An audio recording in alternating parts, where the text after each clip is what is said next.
Hello, good morning, and welcome to our in-service day for January 15th. I'd like to share with you very briefly some district updates.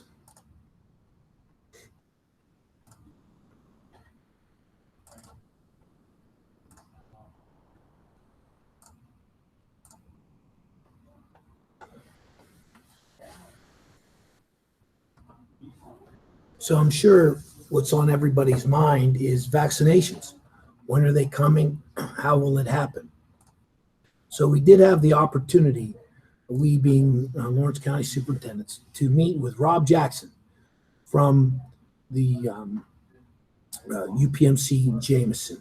And again, he reviewed the four phases: 1A, 1B, 1C, 1D, and then or two: 1A, 1B, 1C, and then two. Currently, it is in phase 1A. So UPMC provided an opportunity for employees, but it was not mandated. Some employees did not take advantage of the opportunity, and there were no repercussions. Flu shots, however, are mandatory for UPMC. So we are going to possibly have the same opportunity, and again, it will be voluntary. Educators are in 1B, but we are not all of 1B. There's competitions within the group to get the entire group vaccinated. We have communicated with UPMC, but they are in the dark as much as anyone else regarding the following: when will 1B occur, and how many vaccines will be available? Our latest best information is somewhere around February 1st. If there is a significant number of vaccine available, then the site, they may look at satellite sites. If there is not significant vaccine available, then they will be looking at scheduling right at UPMC Jameson. We will complete a CSV sheet that includes everyone, every employee. If you receive compensation from the Laurel School District, you're an employee and you're eligible under 1B. We will be on the reservation list. Organizations only can do this. Individuals cannot. And the couple links are there relative and shared to us by UPMC and relative to creating that CSV sheet. And I do know that Dr. Dato started that today, Thursday. You must use the same manufacturer for both shots. So if you get the Pfizer vaccine, then you need to stay with the Pfizer vaccine. If you get the Moderna for shot 1, you need it for shot 2. And right now, early word is that you're more symptomatic after, or more side effects after the booster shot, if you will, than after the first shot. Next, state tests. Hey, they're coming. 3 through 8 PSSAs, the high school keystones, the PASA. I see no relief in sight. There's now a change to third level administration. I don't think there's enough time to do any type of relief.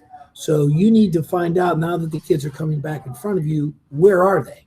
And then you need to create a map from where they are to how you're going to get them there in a very short window. Remediate as best you can. You're going to have to make some tough instructional decisions, but what is our biggest bang for the buck between now and the administration of state tests?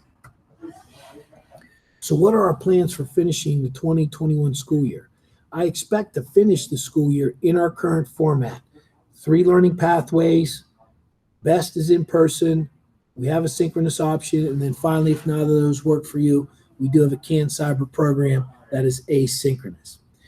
It wouldn't surprise me along the way if we had to close a building for a limited amount of time, but we are going to reopen.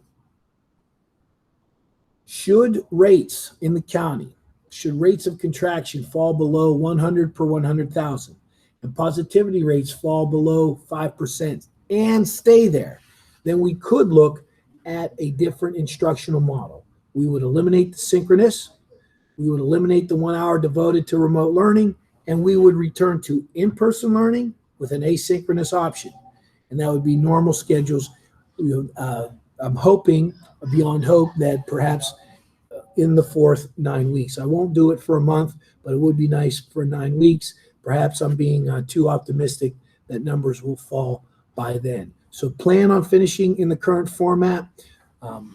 Plan and be ready for a close based upon cases in the building.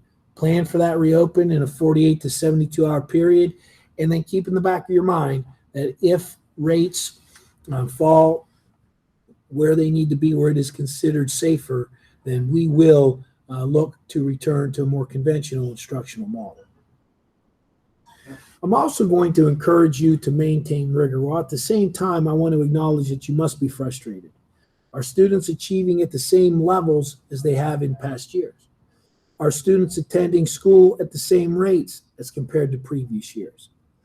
Are you getting the type of feedback necessary to have a better understanding of your students? And beyond what we're thinking of formative assessments, I'm talking that relationship piece you have about a person sitting in front of you for the entire year. But you are encouraged to maintain your rigor and your relevance in your coursework. I know it's disappointing to see students struggle, to see students underperform or fail. If student achievement is the same this year as in previous years, then this instructional model is as successful as what we've done in the past. And I just don't think that it is. So I'm not wishing ill upon any student, but I also don't want you to give grades away. It is what it is. You've made your lessons, you've made your accommodations, you've made your remediations, you've made your contacts, and this is the performance that it is. But in 2021, 2022, we're looking to resurrect education in the Laurel School District. And what does that mean? So hopefully we are in a more traditional manner and we focus on best practices. Imagine kids around the table again. Imagine them working together again, collaborating with one another, the give and take. We will resume our UBD curriculum committee. We will resume our grading and reporting committee. We will investigate standards-based report cards for K-2. We will investigate expanding our science offerings to include an additional AP course. In sum, we will. We will. So there's hope. There's hope to getting back to a greater sense of normal. There's hope, again, that rather than just treading water, we can thrive. And I look forward to working with the Act 48 Committee on planning the important initiatives and trainings for the 21-22 school year. Lastly, I would like you to not overlook what you've already accomplished. Pat yourselves on the back. We've launched an instructional platform that balances two delivery models at the same time. We were able to convert the district to fully remote digital learning and follow a scheduled school day. We implemented a new student information system, and we expanded Google integration beyond what we could have possibly imagined. So, what was the last thing to come out of Pandora's box? Hope. I have hope for the Laurel School District. I have hope for better days to come, not only for our district, but may I say for our state and for our country. I have hope that we will get beyond treading water and that we can get back to thriving. Be safe, be kind, be responsible, and as always, go where you're supposed to go, be there on time. When you're there, use your God-given abilities to do the very best you can. Thank you for being you. Thank you for doing what you're doing, and I hope you enjoy the rest of your day and get out of it what you need to get out of it. Have a great day.